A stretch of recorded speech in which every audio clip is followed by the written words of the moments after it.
Hey, what's going on, everyone? I'm excited to introduce to you.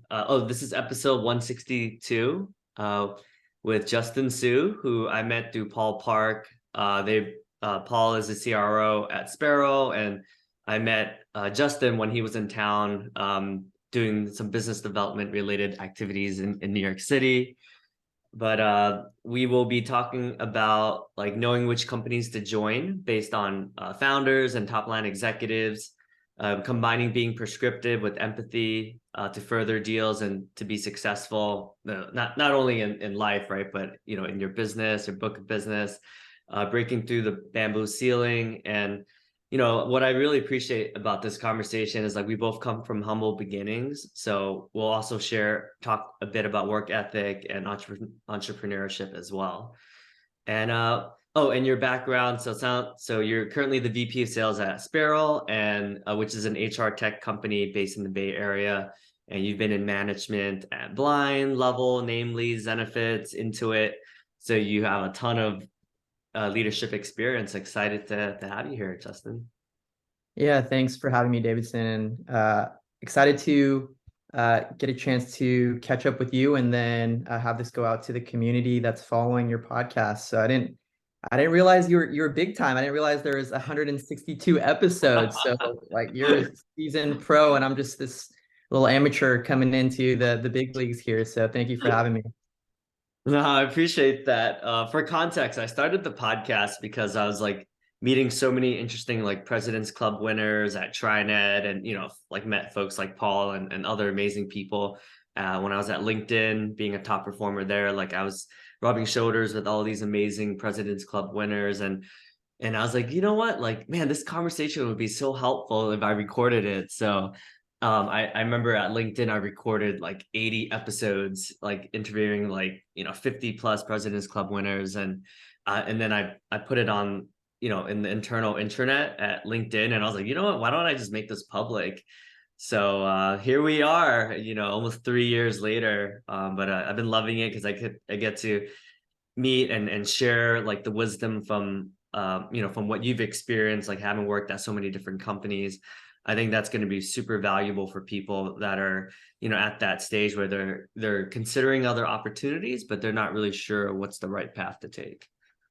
Yeah, absolutely. So I gotta listen to your podcast more. That's an honest comment. I need to do that more. And then yeah, I think it's really valuable to, take experiences from top performers. So it sounds like you're doing that. And then I'm sure the community is super appreciative of you gathering all this valuable information. I wonder if like there's probably a lot of stories that you can grab for people at presidents clubs. And I think there's a lot of value that you can provide to others there. Yeah. I think there's a lot of common traits. I'm sure you'll speak to some of them as we kind of dig a little bit deeper into your career path. And I know one of the things that we talked about is knowing when to transition from being a kick-ass IC to management. I'm sure you were crushing it as a sales rep. So, how did you know? Was it a pretty natural transition, or like when did you know it was the right time? Yeah. So for me personally, I'm very, very competitive. So I always like ever since I was young, I just wanted to one, make money, which that may be a good thing, maybe a bad thing, because that was like on my mind at an early age. But two, I always wanted to climb. And one of my previous mentors, like that's what he described me as, is like you are a perennial climber. Yes. So ultimately, like with those two things in mind, I've always wanted to, get to the top. And ultimately, at least the way that, I looked at it is when you look at organizations, the people at the top are the folks that are in leadership.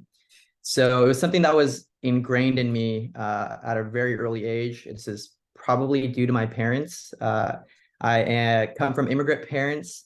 They came from Korea when they were in their mid 20s. So after they graduated university in Korea, they came here and had to do it all over again. And Man. yeah, so, they did it without knowing the language. I don't know how they landed on Sacramento, California, but that's where they planted, and that's where I was born as well. But with that immigrant mentality, I think they want better for their children, right? Because they had, not the easiest time. That's one of the reasons why they immigrated here and had to start from scratch. So they wanted better for me. So, the standard stereotype of Asian parents wanting their children to become lawyers and doctors, I think that actually stems from wanting them to like be well off and be comfortable and not have to worry about money, because that's something that they had to do.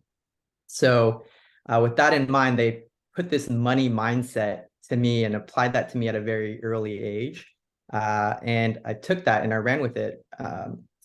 Funny side story is like one of my early memories is actually creating a carnival in my room for when my family came to visit. So like what I would do is like I'm dating myself here, but I had a Game Boy, and Game Boys games came in little cartridges that open. They're like plastic cartridges and they open.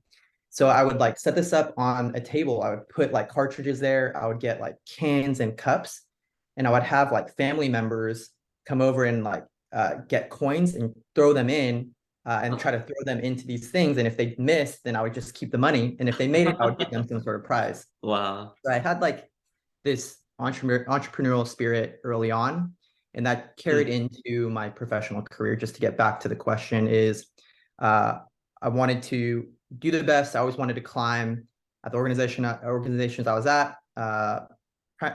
Primarily this, where this comes together quite a bit is at a company that I was at early on in my sales career called Demand Force. And that was a large sales team, about 200 folks at the time. And I was very early in my career, and I just wanted to be at the top there because top people got a lot of great recognition. So I was able to do that. I ended up becoming, the top 3 salesperson there. And then ultimately what happens is then you get looked at for leadership. So I took that as a huge opportunity. Then fortunately, that company got acquired by Intuit. So I became a sales leader at Intuit. So that was kind of my jump into leadership. And then, as you mentioned during my intro, I've moved to various different companies in the HR tech space, being in sales leadership, growing and scaling sales teams.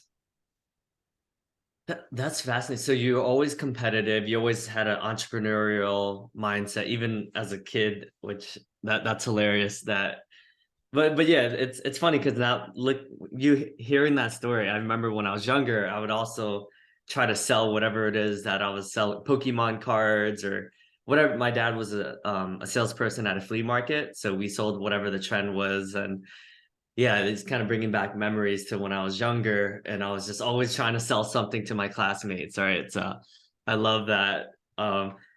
And what do you think the like competitive? I know that you said your parents kind of instilled that work. Just coming from moving to the U.S. like and then going to college again. I can't even imagine that. Like college once was for me and definitely enough. Do you think you were born with that, or do you think you just had the right mentors, or? Yeah, I always believe that's a mixture of the two. I do think there is something inherent in folks that like just drives them to be competitive.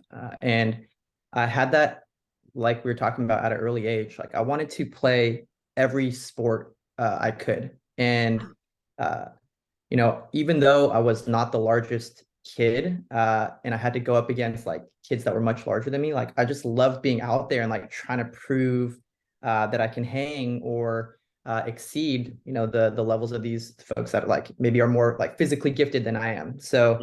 Uh, so yeah, it's something that was just there for me early on. And then what I do think was part of my environment as opposed to just inherently within me is like my parents did put me in settings where I can, uh, pursue that competitive nature, right?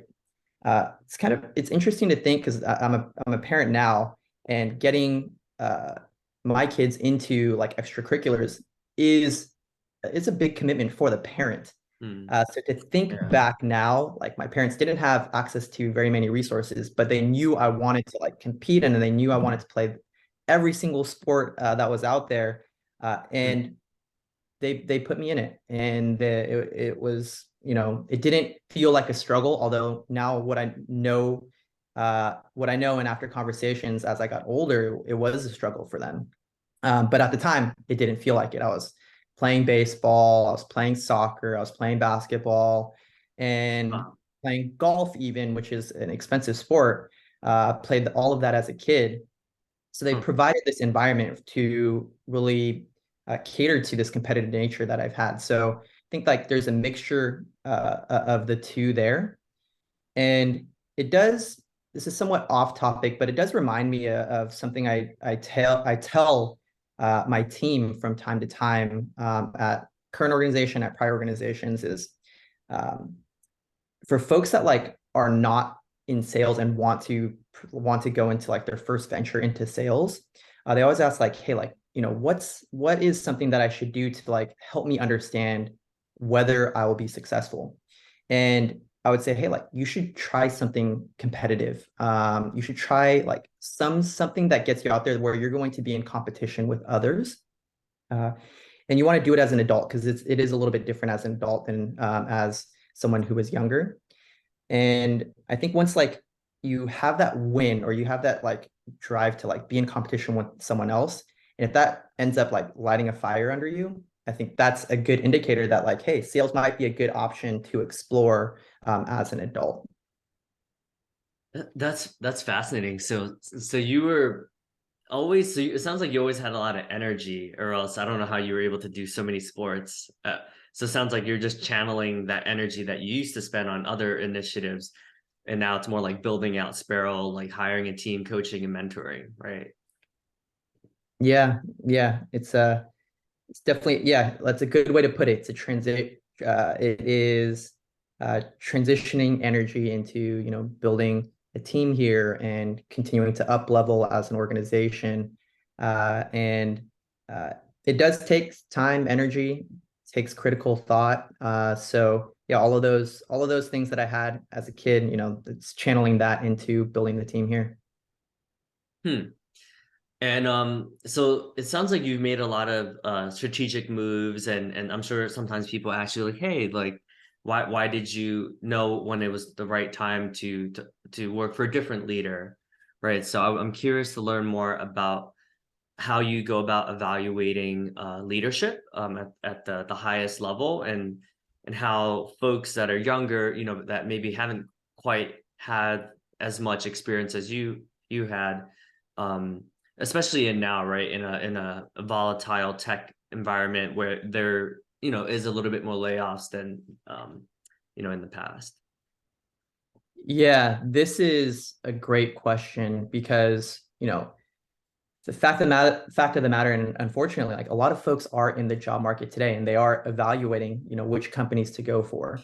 And to your question, one of the most important factors, actually, I'll take that back. The most important factor is the leadership at the organization. And I can speak to this by experience where, I've been at a couple organizations where they had a really, really strong product and they had really strong product market fit, a large addressable market, items that when you think about it, like are a recipe for a successful organization.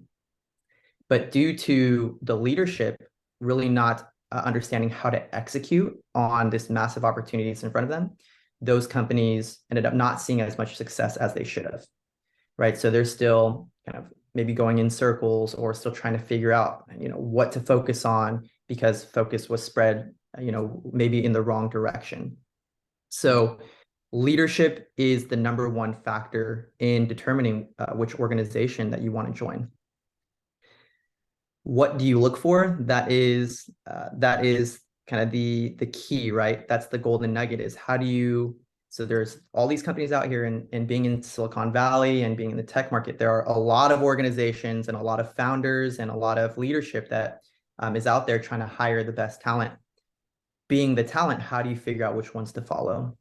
So this one goes without saying. I feel silly even saying it, but like having a track record of success is obviously very important for the leader to be able to replicate, or most importantly, learn from things in prior organizations that they've built to then apply that to the new organization that they're building. So prior track record of success is really important. And the other item that I've recognized is extremely important is the network of the leaders that you're working for. Oh, okay. So there's really two main reasons for this. One is inherently, if like the leaders at an organization have a large network, when you want to grow, when you're ready to grow your product or service or your offering, you can then get that product, service, or offering in front of the network and then get a lot of feedback, get them to purchase if it is something that you are selling, get them to purchase. And that's really the best way to dip your toe in the water and then also get really good feedback from the market on whether your offering is going to be successful. I think the second thing that is really important is with the leaders having a large network, it gives them a sounding board and also keeps the leader in check on various different ideas that they want to run with. So if you think about it like a co-founder, a founder, an executive leader, the reason why they're in those roles typically is they have brilliant ideas and they are really good at coming up with those ideas and having a vision on how to bring those ideas to life, which is why they have a company. But a lot of times when you have brilliant ideas, that means you have a lot of other ideas in general. So I think, so one thing that I've recognized is really important for, a founder to have a co-founder, right? Or a founder to have a really strong board or advisors, really strong mentors to keep those ideas in check. And also to be once again, that sounding board for, if they are thinking about a pivot or thinking about doing something new, that they can lean on these other folks to get their opinions, get their experiences, and then apply that to whatever they're working on. And I'll just like go back to another organization that I was at before is having a solo founder can oftentimes be very difficult for a company and can hinder their growth because a solo founder has a lot of power. In turn, if this solo founder just doesn't take into account or doesn't take into consideration the others around them, they may just be going in directions that may not make sense or whatever is just top of mind for them at the time. And without having a guardrail of other people around them, that's what can lead to a company that doesn't see, doesn't make it out of the other side and maybe following directions just based off of one person's opinion and may not lead to a successful outcome. Yeah, I like how you're looking at it, right? Because when I speak to younger reps that, might be just right out of college or still in their early 20s, right? Usually they'll look at salaries, they'll look at what's my OTE, what's the comp plan, which obviously is all important, right? But not once have they asked me, oh, like about leadership or, like I feel like, or the network of executives. Like, I don't think anyone has ever asked me that. So Yeah. that's pretty solid advice, and having the systems of checks and balances as well, right? Because if you have too much power, then sometimes people make decisions that might not be fully thought out. So that's good advice. Yeah, if I could make like a PSA to the listeners here is OTE chasing, particularly in sales, like we need to throw that out the window. I think a lot of sales reps chase OTE, chase the highest OTE that they can that they have access to, and it's led to this environment where like the top talent, the cream always rises to the top, and if you're just chasing OTE and not like focusing on your skills or focusing on the organization or focusing on the leadership or the product or the impact that the company that you're joining is making, you're doing it wrong. You're chasing the wrong thing, in my opinion.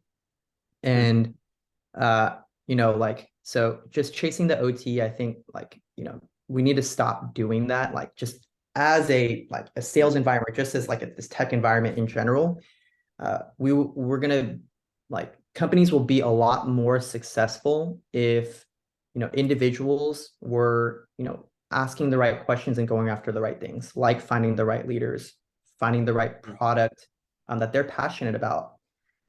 And like for us at Sparrow, what we do is we handle leave of absence when people go out on leaves, and it's a highly sensitive time in people's lives. So sorry, I'm plugging Sparrow a little bit here. I wasn't sure if this is appropriate, but what happens at Sparrow is like when someone goes out on leave, there's a lot of administration that they have to undertake, and they have to deal with state departments, and they have to file for insurance. But this is a sensitive time in their lives. Maybe they're welcoming a newborn, maybe they're injured, tending to their health, taking care of a loved one. Like this is a time where they should probably be focusing on those things as opposed to administration or paperwork. So that's something that, you know, I feel passionate about. I think a lot of our team feels passionate about is helping others. And it really, that's like something that's worth chasing, not just a number that's potential that you can make that you may not make. And that's just my little diatribe there, a little PSA that I wanted to throw out there. I love that, right? I think that's a great public service announcement, right? Because I think so many people, especially younger people, right, we're always chasing, and I'm guilty of it, working for companies which products like I hated, and probably the reason why I didn't last long there is because I just was selling my soul just for a paycheck, right? Versus companies where the OTE was actually a lot lower, but because I was just so passionate and so mission driven, I was able to like smash my numbers, right? So I was making a lot more, even though on paper it didn't make any sense, right? It's like I shouldn't have made that much. Versus I had a really high ceiling, but I was nowhere near my ceiling because I was just doing a product just because I was like, oh, this will give me money, and that never lasted that long, never lasted more than a year, you know.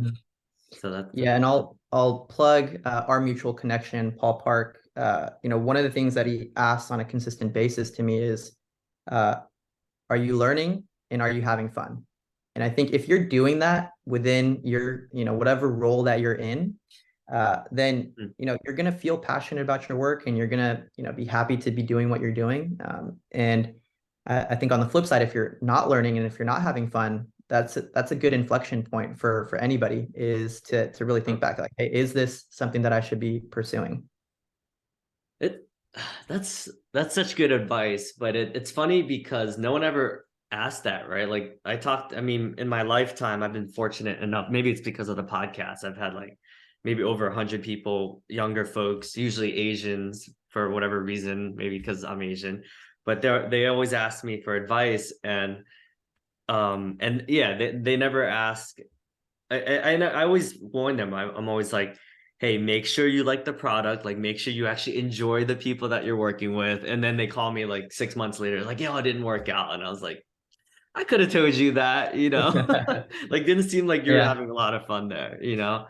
Man, that's just such a simple advice, but it's like timeless advice. Like I think that would apply for every industry, like across, like even outside of sales. I love Yeah, that. absolutely. I love what you said about well, are you learning? I think humans innately, like we and maybe that's what makes us unique, right? Why we're um you know, I guess the top of the pyramid, right, in terms of all the other species out there. And you know, I'm not gonna lie, like if I feel like I'm not learning anymore, I could be making a lot of money, but if I feel like I'm not learning, like I'll leave, right? Just because I feel like I want to be challenged, I want to consistently um you know, be uncomfortable, right? What do you suggest to folks who you know, maybe they are making good money, like maybe they are having fun, but they feel like they're just kind of stuck in terms of like they feel like there's more out there in terms of skills to learn? Yeah, my question back to those people is, are you actually having fun?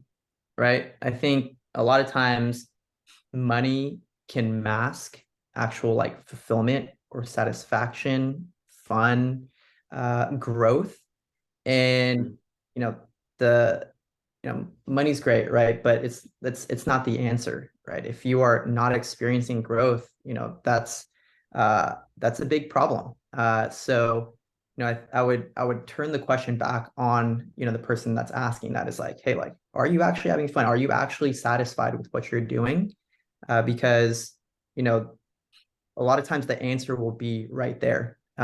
Is like, if you're not experiencing those things, growth, excitement, learnings, then that is the definition of being stuck. And uh, the being stuck, no one wants that. Everybody, like, inherently, um people don't want to be stuck. I think people like comfort, and people will tend to go towards comfort, and that's fine. If you want to live just comfortably in the bubble that you're in, like, there, no knock on that.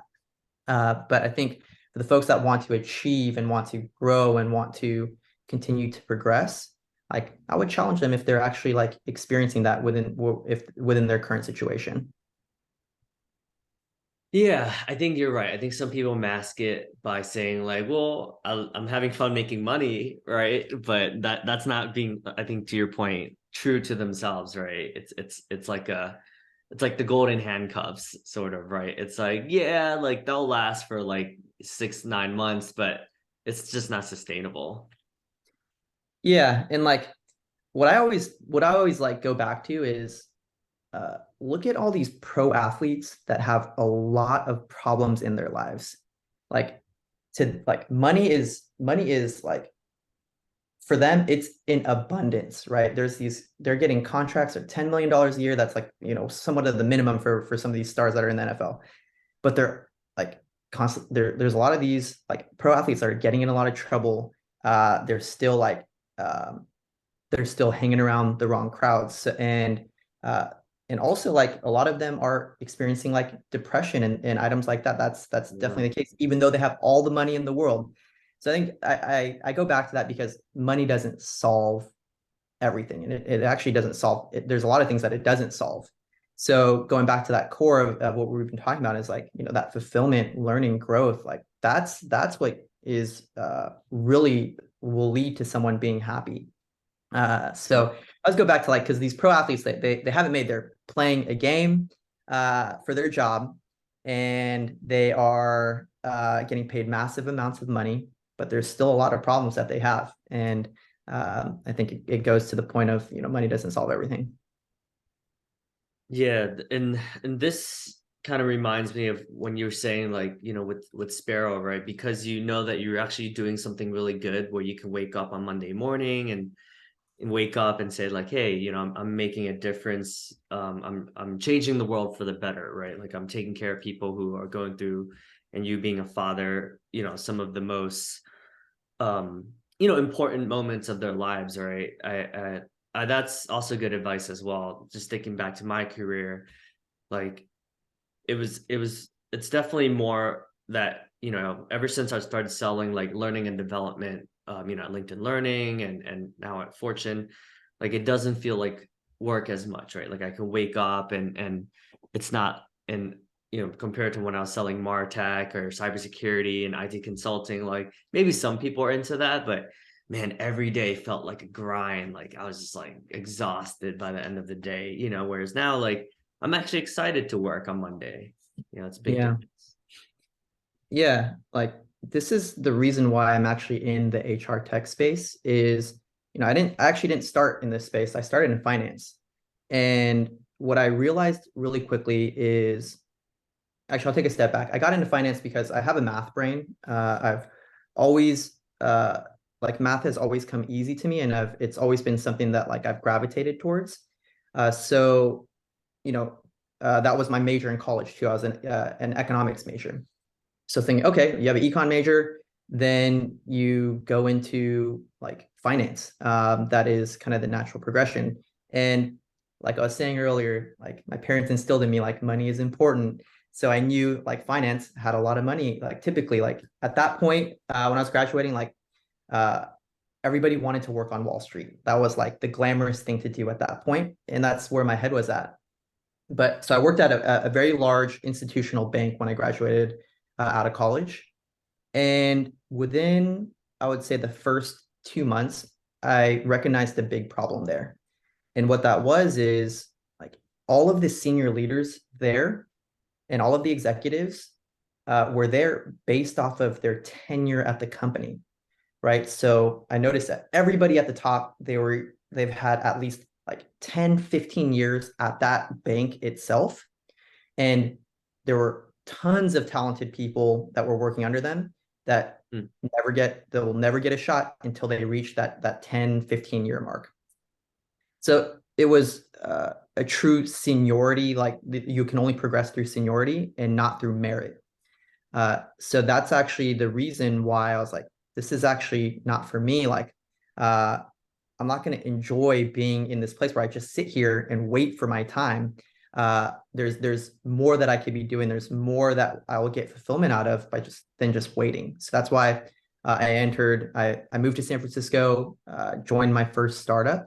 And that's where I got a lot of that fulfillment, got a lot of that enjoyment, because there's a larger impact that I could have rather than just being someone sitting in finance waiting for my name to be called just because I've been there for a long period of time. Yeah, yeah.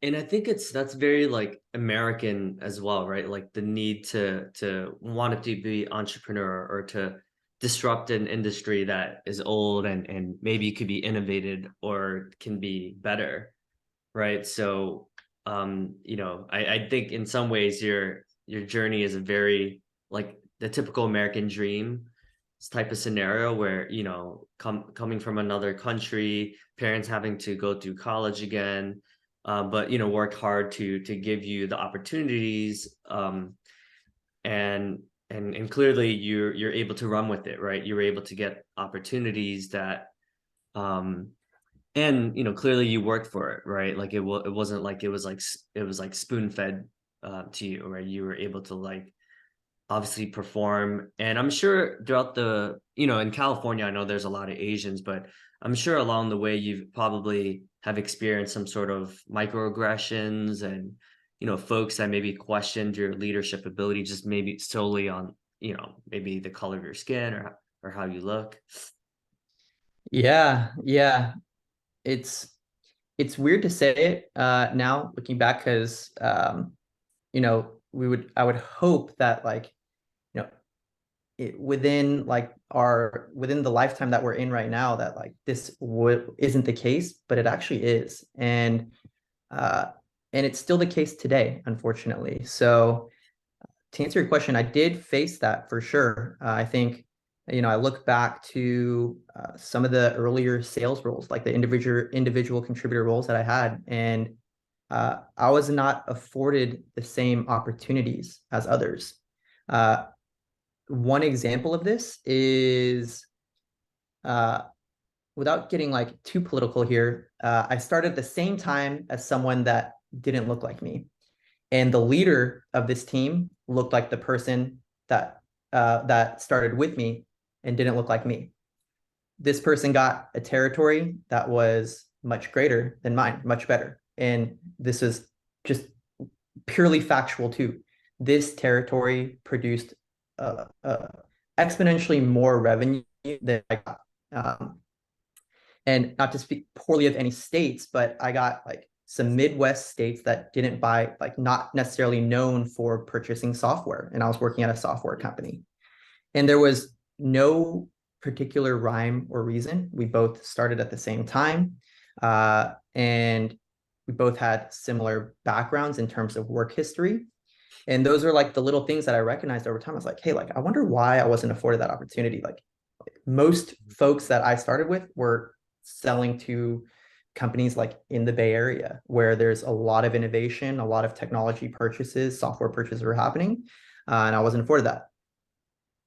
To put a positive spin on this story, though, is, I just outworked everyone. And, that's something that's, that competitive nature that I had is like, I'm not going to let that bring me down. I'm going to outwork the other folks. And, I'll be the first to say, like, I'm not the naturally talented salesperson. It doesn't come super easily to me. It's something that I have to work on, and I've worked on like day in, day out, multiple hours, after hours for sure. Done a lot of like supplemental education through reading, through podcasts like this one, through chatting with others. And that's the mentality I took. I was like, hey, I'm not going to let this bring me down. I'm actually going to outwork everybody else and allow this to propel me. And then if I'm able to do this in a less favorable position or less favorable territory, then I'm going to make, this leader who saw me at the time and didn't give me the same opportunity. I'm going to make them understand that I should be in the best territory. So that's ultimately what happened. And that was one of the organizations that I got promoted at very quickly, actually. Wow, that's a lot to unpack there. So, well, I mean, I think that's great that you were able to overcome. I think any adversity makes us stronger inherently, right? That's why athletes, some athletes transition well into professional sales and, can become really good tech sales reps, even though they don't have any formal sales training. I think, the boot camp that you went through and all the sports obviously gave you like the resilience and the drive and the competitive nature of dealing with rejection and dealing with adversity. But I do think it is interesting, right? Because I think back to a lot of the microaggressions I've had, and I think we both probably get called like looking young, right, for our actual age, and sometimes that annoys me, especially when I'm meeting with Fortune 1000 C-suite executives, right? It's usually not a good sign when they ask, when they call you young. But Mhm. I think it's fascinating how you were able to just have such a prove like wanting to prove them wrong mentality, and it kind of gave you a chip on the shoulder. And I would say I've done that too, where I've just outworked the competition. And I'm curious, and I wonder if there's a better way, right? Like, I mean, it's great that we both were able to overcome that, but it's just also makes me think like, is that the only way like we're able to excel, like compared to my tall white counterparts that maybe have connections and we're able to get jobs at companies like LinkedIn, where I had to apply like multiple times and try to network with 20 different people to get my way in, right? Like it just makes me ponder if there's a better way. Yeah, I mean, like it's harder for sure, right? Like by having additional obstacles be put in your way, it's harder. But those are all learning lessons, and those like those handicaps or hurdles that we've had to go through makes us stronger. Yeah, so, you know, that's that's how I look at it. I don't know if it's just a spin that I put in my head, but uh, you know, having to work really hard and earn everything makes it a lot sweeter. I didn't, there was no handout for me. And I think earlier on in my career, I will say like it didn't feel so great, right? I was like, man, why is like, this person, like, let's say in a work environment, like in one of those first sales jobs I was referencing, like this person that's in the same role as me, their dad and mom were in sales, right? Yeah. And they were teaching them at a young age. Yeah. And that person like didn't have to didn't have any problems communicating with their parents because they all spoke English, right? Mm. My parents primarily speak Korean. And it's like this person was afforded like every opportunity. They had it in front of them, didn't really have to work for it. And at the time it's tough, right? But in retrospect, like that person didn't work that hard because they were spoon fed everything, right? So they didn't understand like, hey, like it takes grit, and then you have to put forth the effort in order to achieve what you want to achieve. So that's where I look at it more as a blessing. And it could be just playing mind games on myself. That's the take that I have on it. And I can look back. I'm still on the journey, obviously. And it's important to look back mid-journey as well. But when I really look back on it, uh, being able to say, hey, like I earned all of this, I gotta believe like I'll have more satisfaction than the person next to me that may be like in the same position that I'm in, but like was given a lot, and was like the easy path to getting to where they are. I think there's a gratefulness I'm hearing, right? Like just there's well, clearly, you have a lot of self-awareness, so you're able to analyze like, okay, well, this actually I can frame it as this is my secret sauce, and these hardships like made me the person I am, and I've accepted that. Actually, I've embraced that one step further. Like I've embraced it. And I think what makes it like so challenge, like I guess for me, right? I think sometimes I'm envious. I'm like, oh man, it must be nice to have parents that were like President's Club winners for 15 years each, right? That's a total of 30 years that they were able to pick their brains and get really mentored and had all these amazing coffee chats with all these amazing executives at top tech companies. And what makes it so much harder is like some of these people are like just great people too. So sometimes it's hard to hate them, right? Because they're Mhm. just generally good people. They were groomed the right way. They don't, I don't think they mean anything well, right? I think sometimes they're not even aware of the privilege that they have, maybe Mhm. just born the color of their skin, or whatever economic circumstance that they were brought into this world with. But I do like what you said about you're able to like really reframe things in a way that like actually serves you and your leadership style, right? Like you have a level of maturity that comes with having seen a lot of things, having experienced a lot of different scenarios, and having overcome a lot of like not only the internal battle with your mind, but the external perception that people that look like us are, right, in terms of whether it's sales acumen, business acumen, or just maturity because of our height or whatever it is. No, I appreciate that. It kind of makes me think, I mean, I am grateful. I didn't have a father my whole life. My mom does nails. My dad is a bartender. And sometimes I'm like, man, like it would have been nice to just have someone just at least, say like, good job, Davidson, good job. Yeah.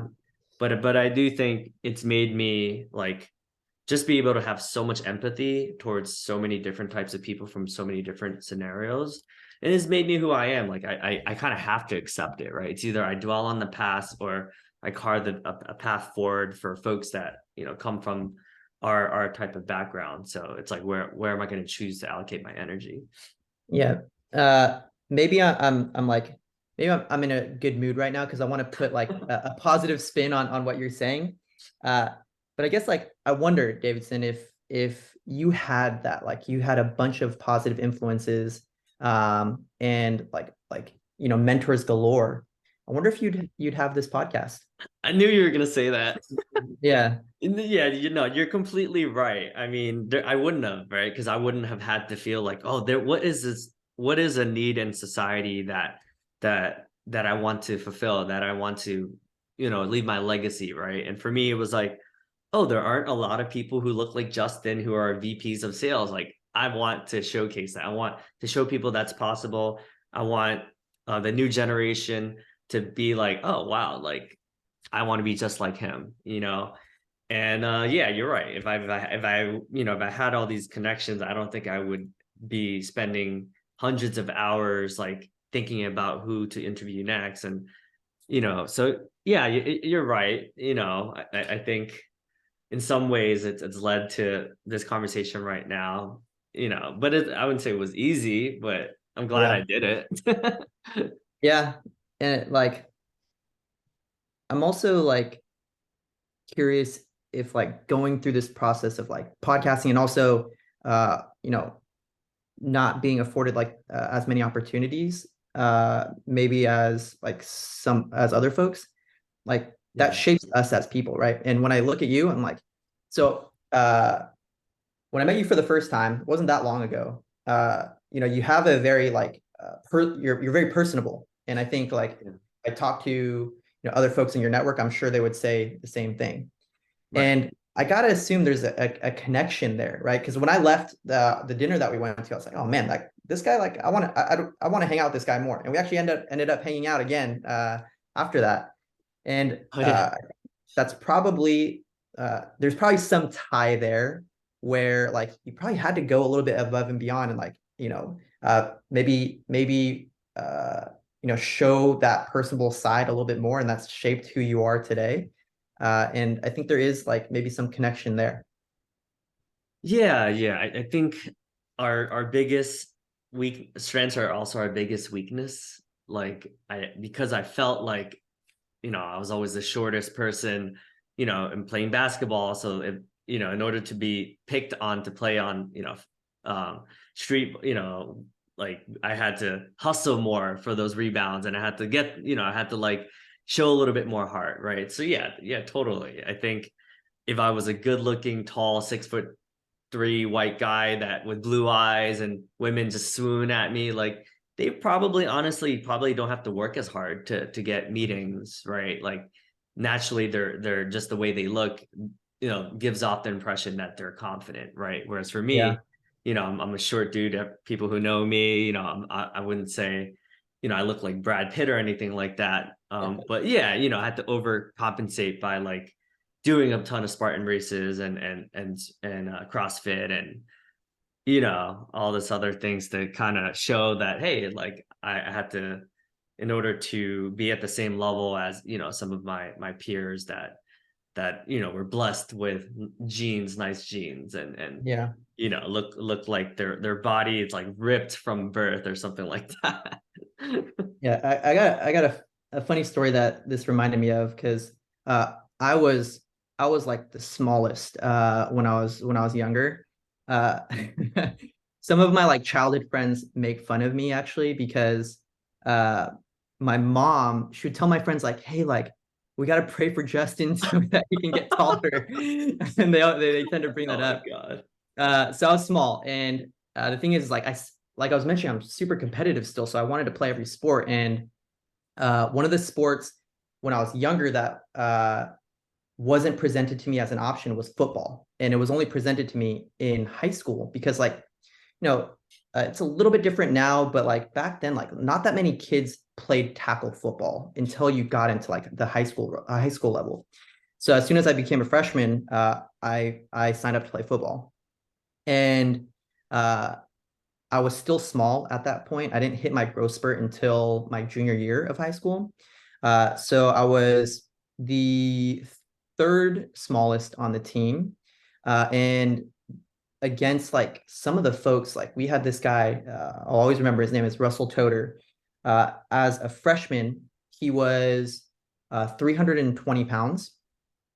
And he was recruited actually to be on the lacrosse team because his body was so large. He was like actually the exact size of a lacrosse goal.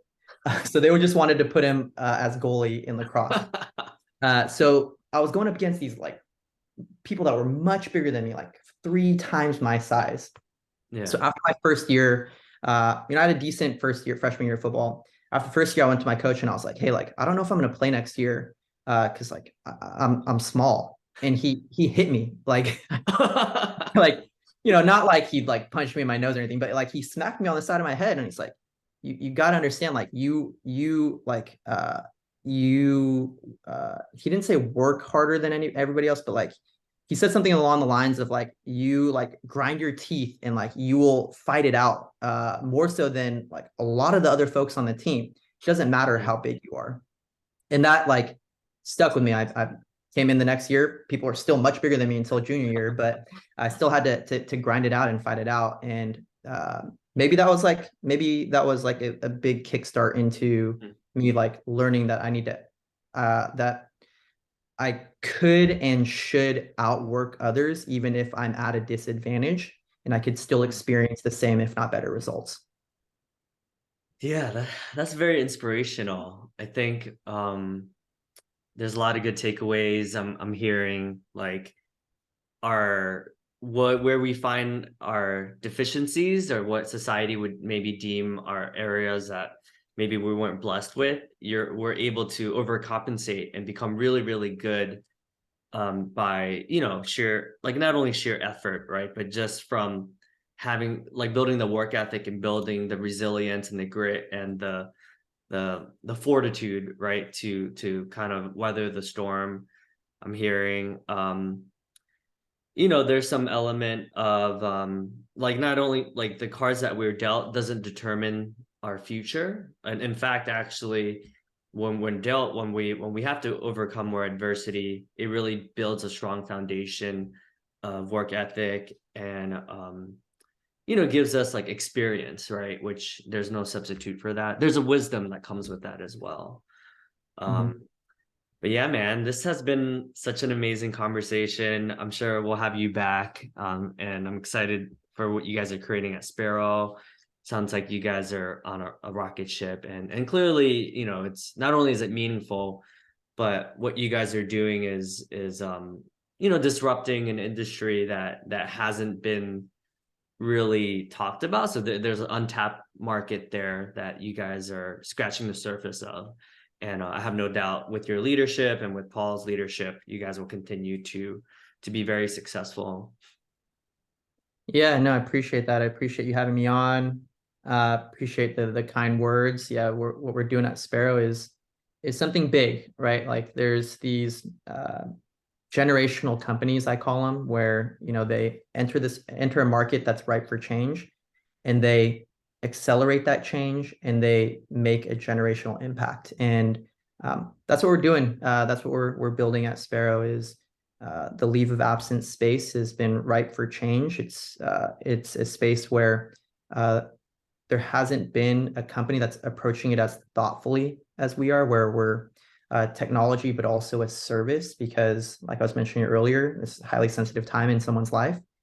So we're providing a great service and technology to people that, are in a highly sensitive time in their lives. So yeah, it feels good what we're doing, and we're building something special. So I appreciate you allowing me to also talk about that as well.